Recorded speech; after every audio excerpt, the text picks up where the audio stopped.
யாரும் கையை பிடிக்க கூடாது.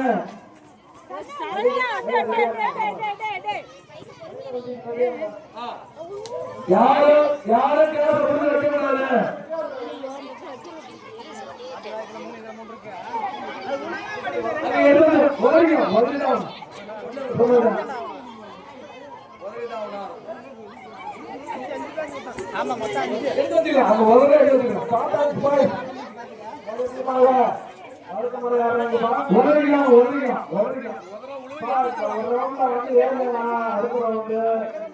யாரும் வளர்ந்து பண்ண ஏற முடியாது.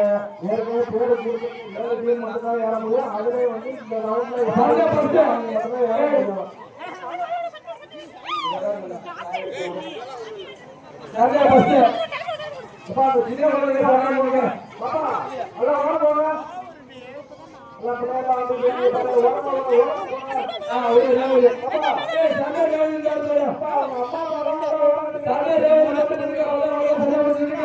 அக்கா